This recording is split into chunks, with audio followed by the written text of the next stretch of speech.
Sniff by Michael Whitehouse.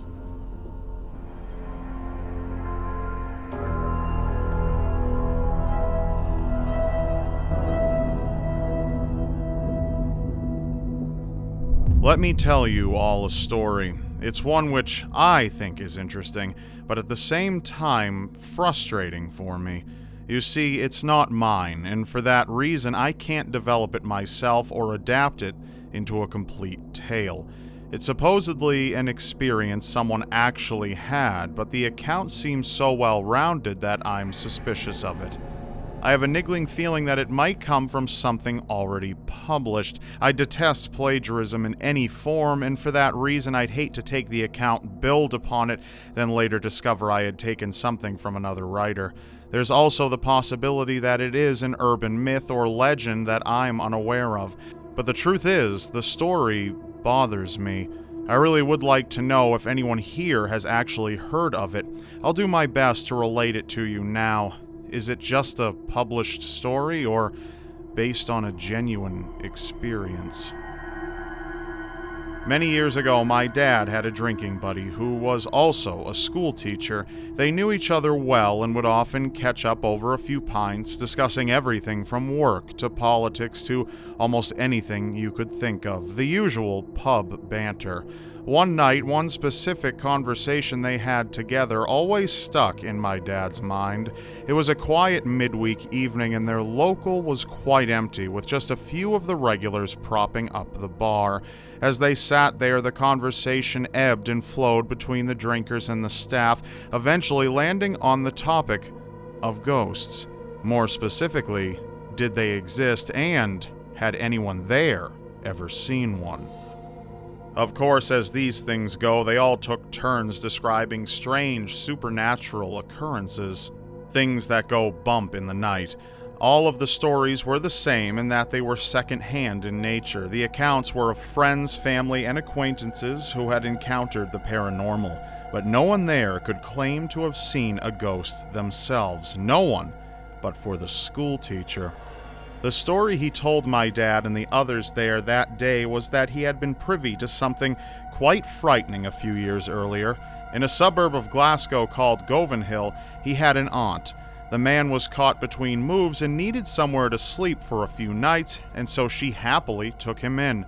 It was a small flat with only one bedroom, but there was a sofa bed in the lounge, which was not entirely uncomfortable, and would at least provide him with somewhere to rest before sorting out his living arrangements. After a nice meal and some polite conversation, the schoolteacher's aunt went to her room for an early night. He was tired and hoped to get to sleep soon enough as well, and after pulling out the sofa bed, switched off the lights and closed his eyes. Quickly, he fell asleep. He awoke to darkness. It was still the middle of the night, and he wondered why he had stirred, considering he was usually a heavy sleeper and rarely woke before the morning. Then he heard it, a noise. There was definitely something in the room with him. The sound was unusual, but not unidentifiable. It was not unlike someone breathing, quickly followed by a sharp inhalation which the schoolteacher could only describe as a sniffing sound. Readying himself to get out of bed, turn on the light, and see what was causing the unusual noise, his eyes now adapted to the pitch black. While no details could be seen, the breathing and sniffing noises began to edge closer to him.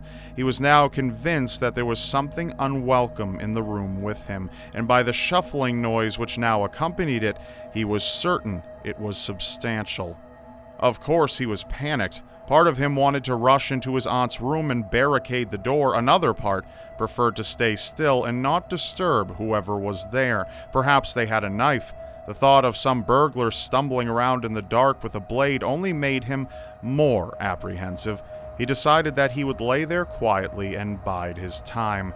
Maybe the housebreaker would just take something and leave without altercation. But then, what of his aunt? Had she been hurt?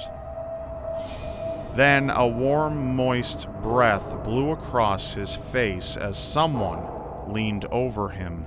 Trembling, he reached out his hand instinctively, touching something cold and damp, hovering only inches away.